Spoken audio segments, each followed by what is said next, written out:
সাধের দিনই এবার রাইকে বোম মেরে উড়িয়ে দিবে নীলু। হ্যাঁ বন্ধুরা, ভিডিওতে লাইক দিয়ে দেখতে থাকুন। যেই মুহূর্তে কিনা রাইয়ের সাধের আয়োজনের পরিকল্পনা করতে থাকে রাইয়ের বৌমনি থেকে শুরু করে রাইয়ের মা স্রোত সকলে মিলে, ঠিক সেই মুহূর্তে আড়ি পেতে নীলাঞ্জনা যখন শুনে ফেলে রাইয়ের সাধের কথা, ঠিক সেই মুহূর্তেই নীলাঞ্জনা বলতে থাকে যে এই সুযোগটাই তো অপেক্ষা করেছিলাম। আরে বাস, এই সুযোগটাকে তো কোনো মতে আমাকে হাতছাড়া করা যাবে না, কারণ এই সুযোগটাকে কাজে লাগিয়ে যে কোনো মূল্যে রাই দিদিভাই এবং ওর সন্তানটাকে পৃথিবী থেকে আমাকে চিরতরে বিদায় দিয়ে দিতে হবে। কিন্তু তার জন্য আমাকে এবার এমন কিছু করতে হবে যাতে কিনা এবার কোনো মতেই রাই দিদিভাই বাঁচতে না পারে। অন্যদিকে নীলু বলতে থাকে যে অনেকবার তো গুন্ডা থেকে শুরু করে নিজেও অনেকভাবে মারার চেষ্টা করছি, এবার যদি ব্যতিক্রম কোনো কিছু করি না, যদি এমনটা হয় যে বোম মেরে আমি রাই দিদিভাই তোকে এবং তোর সন্তানকে চিরকালের জন্য ঈশ্বরের কাছে পাঠিয়ে দিই, তাহলে কেমন হয়? অন্যদিকে নীলু বলতে থাকে যে হ্যাঁ, এবার বরঞ্চ আমি সেটাই করব। তোর সাধের দিনই এমন এক বোম ব্লাস্ট হবে যার ফলে কিনা তুই থেকে শুরু করে তোর আশপাশে যে বা যারাই থাকবে তারা সকলে ঈশ্বরের কাছে চলে যাবে। এতে করে আমার কোনো আফসোস থাকবে না, কারণ এই সকলে মিলে আমার জীবনটাকে তছনছ করে ফেলেছে, তাহলে ওদেরও তো একটু শাস্তি পাওনা আছে, তাই না?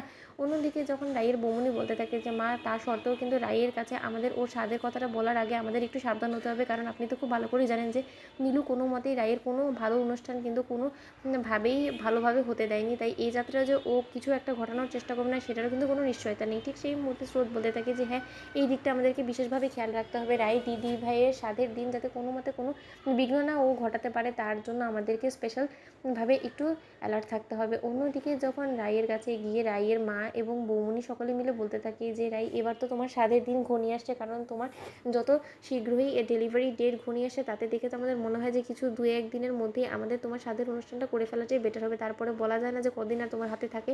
অন্যদিকে রাই বলতে থাকে যে মা, এসব করার কী আছে বলো তো, আমার তো লোক সকলের কাছে সামনে বসে এরকম করে স্বাদ খেতে যথেষ্ট পরিমাণে লজ্জা করবে। ঠিক সেই মুহূর্তে রাইয়ের বৌমনি বলতে থাকে যে লজ্জা কিসের, কেন তোমার মনে নেই যে তুমি আমার স্বাদের আয়োজনটা তুমি কত ধুমধাম করে করেছিলে, তাহলে নিজের বেলায় এতটা সাদামাটা কেন করতে চাইছো বলো তো? ঠিক সেই সময় অনিমা বলতে থাকে যে ঠিক ঠিক বৌমনি, এই বিষয়ে আমি একদম তোমার সাথে একমত। আমিও চাই যে আমাদের বাড়িতে বেশ ঘটাঘটে একটা জমজমাট আয়োজন হোক, আর এই সকল দায়িত্ব আমি তোমার উপরেই ছেড়ে দিলাম, আর লিটল সিস তোমার উপরও দায়িত্বটা দিলাম। তাই যেভাবেই যা কিছু করণীয় সে সব কিছু করো, কারণ এই সম্পর্কে আমার সেরকম খুব একটা আইডিয়া নেই, কিন্তু আমার কিন্তু গেস্ট ভালোই হবে। ঠিক সেই মুহূর্তে রাই বলতে থাকে যে জানো তো বৌমনি, যতই আমার ডেলিভারি ডেট ঘনিয়ে আসে ততই না আমার বড্ড বেশি মনে ভয় কাজ করছে, কারণ জানি আমার মনে হচ্ছে যে যে কোনো সময় যে কোনো দিক থেকে আমার উপরে বিপদ চলে আসতে পারে। ঠিক সেই মুহূর্তে স্রোত বলতে থাকে যে দিদিভাই তুই একদম ঘাবড়াবি না, আমরা সকলে তো তোর পাশে আছি, তোর সন্তানের উপরে কেউ আঘাত করার চেষ্টা করলেও আমরা কোনো মতেই সেটা সফল হতে দিব না, কারণ যতক্ষণ পর্যন্ত আমি বেঁচে আছি ততক্ষণ পর্যন্ত তোর সন্তানের উপরে কেউ একটা আঁচও আনতে পারবে না। এতটুকু তুই নিশ্চিন্ত থাকতে পারিস, কেন তোর আমাদের উপরে ভরসা নেই? তোর স্বাদের দিন কেউ কোনো অঘটন ঘটানোর চেষ্টা করতে চাইলেও তো কোনো মতেই সফল হবে না, কারণ তখন আমরা উপস্থিত থাকবো। আমাদের চোখের সামনে কী বা এমন তোর ক্ষতি করার